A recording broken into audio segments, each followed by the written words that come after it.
Parliament శీతాకాల సమావేశాలు నేటి నుంచి ప్రారంభం కానున్నాయి. డిసెంబర్ 19 వరకు జరిగే ఈ సమావేశంలో మొత్తం 15 పని దినాలు ఉంటాయి. సాధారణంగా ఇవి 20 ఉండేవి. ప్రస్తుతం దేశవ్యాప్తంగా నిర్వహిస్తున్న ఓటరు జాబితా సమగ్ర సవరణతో పాటు ఇటీవల హఠాత్తుగా తెచ్చిన 4 కొత్త లేబర్ కోడ్లు, ఢిల్లీలో జరిగిన పేలుడు, దేశ రాజధానిలో పెరిగిపోతున్న కాలుష్యం, అణు ఇంధన రంగం ప్రైవేటీకరణ, రైతులకు కనీస మద్దతు ధర, కొత్తగా ఏర్పాటవుతున్న ఉన్నత విద్యా కమిషన్ తదితర అంశాలపై అధికార బీజేపీని నిలదీయడానికి విపక్షాలు సిద్ధమవుతున్నాయి. దీంతో సమావేశాలు వాడి వేడిగా జరిగే అవకాశం ఉంది.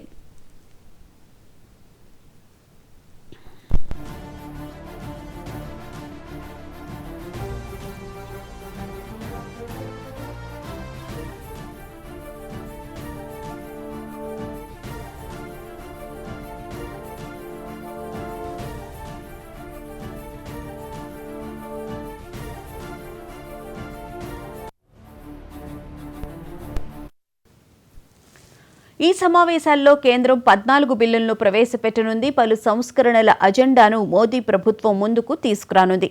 వీటిలో సెక్యూరిటీస్ మార్కెట్స్ కోడ్, ఉన్నత విద్యా కమిషన్ ఏర్పాటు, అణు ఇంధనం, కార్పొరేట్ బీమా, జాతీయ రహదారులు, మధ్యవర్తిత్వం, రాజీ చట్టాల సవరణ బిల్లులు ప్రధానమైనవి. చండీగఢ్ను అధికారను 240 పరిధిలోకి తెచ్చే 131 రాజ్యాంగ సవరణ బిల్లును ప్రవేశపెడదామనుకున్నప్పటికీ విపక్షాల నిరసనతో కేంద్రం వెనకడుగు వేసింది. జగదీప్ ధన్ఖడ్ రాజీనామాతో అనూహ్య పరిస్థితుల్లో ఉపరాష్ట్రపతిగా ఎన్నికైన రాధాకృష్ణ నేతృత్వంలో తొలిసారిగా రాజ్యసభ సమావేశాలు జరగనున్నాయి. సమగ్ర చర్చ జరగాలి. పార్లమెంటు శీతాకాల సమావేశాలను పురస్కరించుకుని కేంద్రం నిన్న అఖిలపక్ష సమావేశాన్ని నిర్వహించింది.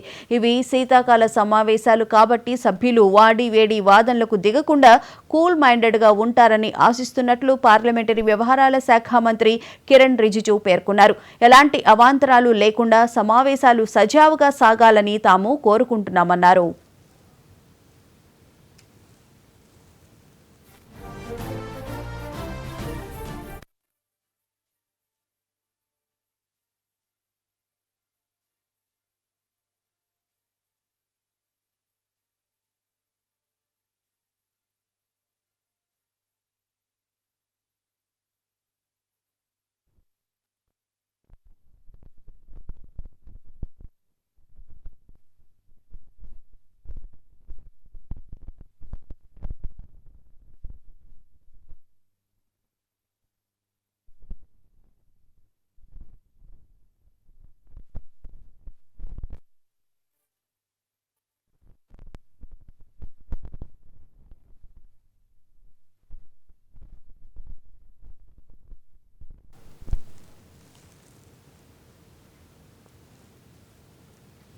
కాంగ్రెస్, టీఎంసీ, డీఎంకే, సిపిఎం తదితర పార్టీల నేతలు ఈ సమావేశానికి హాజరయ్యారు. కేంద్రం చేపట్టిన సర్, ఢిల్లీలో పేలుడు ఘటన నేపథ్యంలో జాతీయ భద్రత తదితర అంశాలపై సమావేశాల్లో సమగ్ర చర్చ జరగాలని వారు డిమాండ్ చేశారు. ఇక ఇదే అంశానికి సంబంధించిన పూర్తి వివరాలను మా ఢిల్లీ బ్యూరో చీఫ్ శిరీష్ లైవ్లో అందిస్తారు.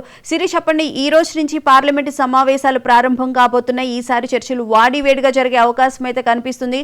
మొత్తం కేంద్రం కూడా 14 బిల్లులు ప్రవేశపెట్టే యోచనలో ఉన్నట్లుంది కదా, డీటెయిల్స్ ఏంటి?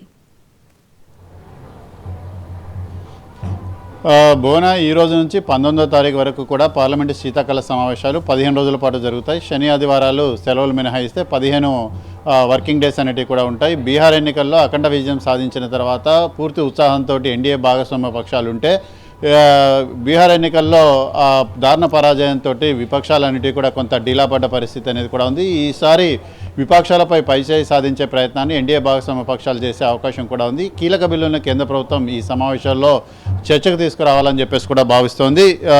సో ఈసారి పార్లమెంటు సమావేశాల్లో కనుక 14 బిల్లుల్లో 10 కీలక బిల్లులన్నిటి కూడా ఉన్నాయి. అటమిక్ ఎనర్జీ బిల్లు 2025, అదేవిధంగా సెక్యూరిటీస్ మార్కెట్ కోడ్కు సంబంధించిన బిల్లు 2025, జాతీయ రహదారుల సవరణ బిల్లు 2025, అదేవిధంగా ఆర్బిట్రేషన్, అదేవిధంగా కాన్సిలియేషన్ సవరణ బిల్లు 2025, ఇన్సూరెన్స్ చట్ట సవరణ బిల్లు 2025, ఇన్సాల్వెన్సీ దివాలా కోడ్ సవరణ బిల్లు 2025, కార్పొరేట్ చట్ట సవరణ bill 2025, higher education commission of India bill 2025, the Manipur goods and service tax bill 2025, Jan Vishwas నిబంధనల సవరణ బిల్లు 2025. సో వీటన్నిటిని కూడా ఈసారి సమావేశాల్లో చర్చకు తీసుకొచ్చేందుకు అధికార పార్టీ నిన్న జరిగిన అఖిలపక్ష సమావేశంలో ఇప్పటికే స్పష్టం చేయడం కూడా జరిగింది. అయితే విపక్షాలన్నీ కూడా పార్లమెంట్లో ఎస్ఐఆర్ అంటే సమగ్ర ఓటర్ల జాబితా సవరణతో సహా ఇతర అంశాలపైన ప్రత్యేకంగా చర్చ చేపట్టాలని చెప్పేసి కూడా డిమాండ్ చేస్తున్నాయి. సో ముఖ్యంగా ఇటు తమిళనాడు, పశ్చిమ బెంగాల్, కేరళ, పుదుచ్చేరి ఇలాంటి రాష్ట్రాల్లో సమగ్ర ఓటర్ల జాబితా సవరణను కేంద్ర ప్రభుత్వం తీసుకువచ్చింది. ఏదైతే ఫేక్ ఓటర్స్ ఎవరైతే ఉన్నారో వాళ్ళందరినీ కూడా ఏరివేసే కార్యక్రమాన్ని కూడా చేపట్టడం కూడా జరిగింది. ముఖ్యంగా భారతీయ పౌరుడైన వ్యక్తికి మాత్రమే ఓటు హక్కు అనేది కూడా ఉండాలి. భారతీయ పౌరుడు కాని వ్యక్తికి ఓటు హక్కు అనేది కూడా ఉండకూడదు. కొన్ని రాష్ట్రాల్లో ఇష్టానుసారంగా ఓటు హక్కు, అదేవిధంగా ఆధార్ కార్డు ఇవన్నీ కూడా ఉన్నాయి. భారతీయ పౌరులు కాని వాళ్ళు అక్రమంగా దేశంలోకి చొరబడి నివాసం ఉంటున్న చొరబాటుదారులు వీళ్ళందరూ కూడా ఓటు హక్కు కలిగి ఉన్నారు. వీళ్ళు ఎన్నికల్లో ప్రభావం చూపిస్తున్నారు. కాబట్టి ఈ నేపథ్యంలో సుప్రీంకోర్టు కూడా ఇదే అంశాన్ని కూడా స్పష్టం చేయడం కూడా జరిగింది. ఈ దేశ పౌరుడు కాని వాళ్లకు, అక్రమంగా దేశంలో నివాసం ఉంటున్న వాళ్లకు ఓటు హక్కు ఇవ్వాలని చెప్పేసి కూడా మీరు ఎలా డిమాండ్ చేస్తారని చెప్పేసి కూడా పిటిషనర్లను క్వశ్చన్ చేయడం కూడా జరిగింది. ఈ నేపథ్యంలో అసలు ఈ ఓటర్ల జాబితాకు సంబంధించి ఒక సమగ్రమైన విధానం అనేది కూడా ఉండాలని చెప్పేసి ఇటు టీడీపీతో పాటు మిగిలిన రాజకీయ పార్టీలు కూడా డిమాండ్ చేస్తున్నాయి. ఎందుకంటే ఏదైతే పాస్పోర్ట్ ఏ విధంగా ఇండియన్ పౌరుడైన వ్యక్తికి మాత్రమే పాస్పోర్ట్ అనేది కూడా ఇస్తారో అలానే ఇటు ఓటర్ కార్డ్ అనేది కూడా ఇండియన్ వ్యక్తి అయిన వారికి మాత్రమే ఇవ్వాలనేది కూడా డిమాండు. దీనికోసం ఒక స్పష్టమైన విధానాన్ని కూడా తీసుకురావాల్సిన అవసరం కూడా ఉంది. అసలు ఓటర్ల జాబితాకు కానీ ఓటర్ కార్డుకు కానీ ఎలాంటి శాంటిటీ అనేది కూడా లేకుండా పోయింది. కాబట్టి దీని విషయంలో స్పష్టత అనేది కూడా రావాలని, దీనిపైన సమగ్రంగా డిస్కషన్ అనేది కూడా చేయాలని చెప్పేసి కూడా అన్ని రాజకీయ పార్టీలు కూడా పట్టుబడుతున్నాయి.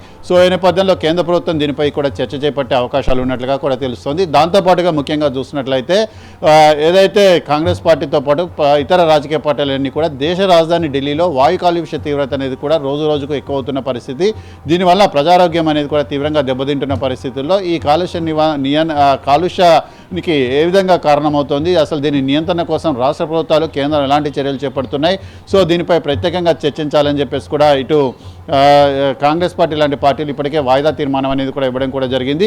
సో దాంతోపాటుగా ముఖ్యంగా టీడీపీ లాంటి పార్టీ ఆ రాష్ట్రంలో వ్యవసాయ రంగం ముఖ్యంగా రైతులు ఎదుర్కొంటున్న సమస్యలు, గిట్టుబాటు ధర ఏవైతే ఉందో వీటిపైన ప్రత్యేకంగా చర్చించాలని చెప్పేసి కూడా టీడీపీ కోరుతున్న పరిస్థితి అనేది కూడా ఉంది.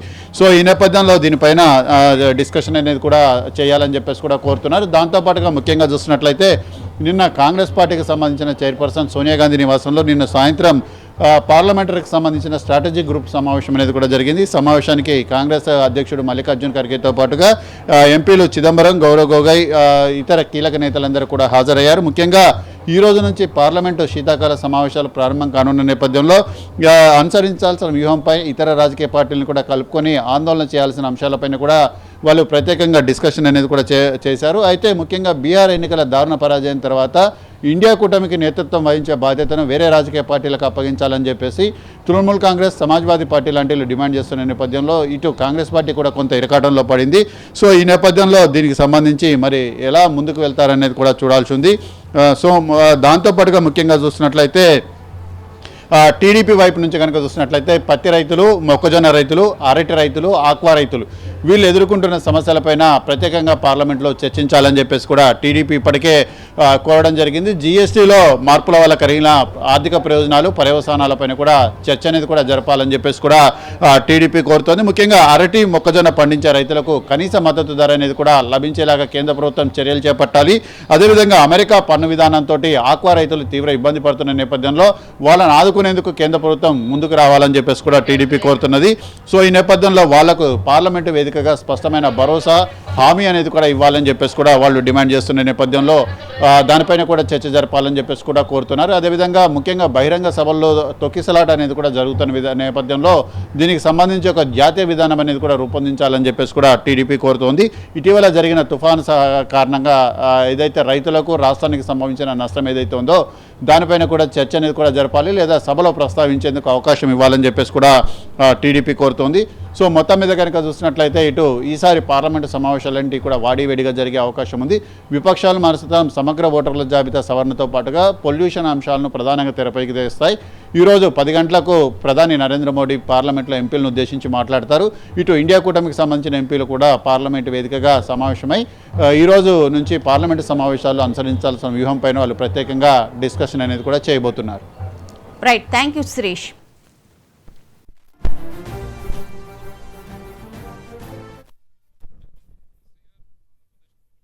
ఎస్ఐఆర్ పైన మేము క్లారిటీగా ఉన్నాం. ఇప్పటికే చెప్పడం జరిగింది, ఏదైతే ఎలక్షన్ కమిషన్ కలిసిన రోజు కూడా మేము చెప్పడం జరిగింది. ఎస్ఐఆర్ ఆంధ్రప్రదేశ్లో ఇంప్లిమెంట్ చేయమని మేము కోరుతా ఉన్నాం. ఇప్పుడే తొందరగా తీసుకొని ఎంత ఎర్లీగా అయితే అంత ఎర్లీగా తీసుకుని వచ్చి ఆంధ్ర రాష్ట్రంలో ఇంప్లిమెంట్ చేయమంటా ఉన్నాం. ఎందుకంటే ప్రతి బూత్లో మీరు అందరూ చూస్తూ ఉన్నారు, ఏ బూత్లో చూసినా కానీ ఏదో ఒక విధంగా కొన్ని ఓట్లు అయితే చనిపోయిన వారి ఉంటామో లేకపోతే డబుల్ ఓట్లు ఉంటామో ప్రతి బూత్లో కూడా ఉన్నాయి. కాబట్టి వాటన్నిటినీ కూడా సరిగ్గా పద్ధతిలో అన్ని పార్టీలను కూడా కూర్చోబెట్టి, అన్ని పార్టీలు బిఎల్ఓని కూడా కూర్చోబెట్టి చాలా ట్రాన్స్పరెంట్గా చేయమని కోరుతా ఉన్నాం.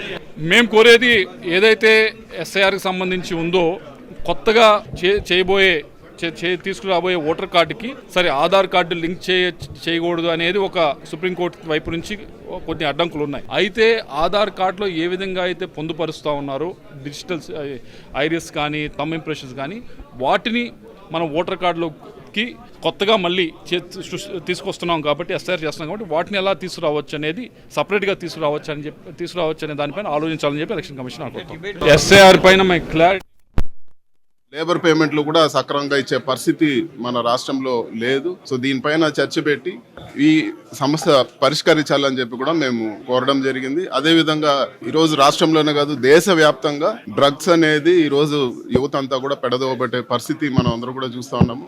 నేనే కాదు చాలా పార్టీల నుంచి కూడా ఈ డ్రగ్స్ ఇవన్నీ కూడా అరికట్టాలి, దీనిపైన స్ట్రిక్ట్ గా చర్యలు తీసుకోవాలని చెప్పి కూడా మేము కోరడం జరిగింది. దానిపైన ఒక డిస్కషన్ జరగాల, కాలింగ్ అటెన్షన్ మోషన్ డిస్కషన్ జరగాలని చెప్పి కూడా మేము కోరడం జరిగింది. దానిపైన కూడా వాళ్ళు సానుకూలంగా స్పందించారు. ఎస్ఐఆర్ ఇంకా విధి విధానాలు మన రాష్ట్రంలో ఏ విధంగా వస్తుందో చూసి దాన్ని బట్టి మేము ఇచ్చేస్తాం. మేమేం అడుగుతున్నాం అంటే ఒకవేళ ఎస్ఐఆర్ వస్తే ఖచ్చితంగా హైదరాబాద్లో ఓట్లు పెట్టుకొని ఆంధ్రాలో ఓట్లు ఇవన్నీ కూడా ఏదో ఒక చోట హైదరాబాద్లోనే ఉండాలి, లేకపోతే ఆంధ్రాలో ఉండాలి. సో ఓటర్ లిస్టు కూడా మొత్తం సరి చేయాలని చెప్పి కూడా మేము కూడా డిమాండ్ చేస్తాం.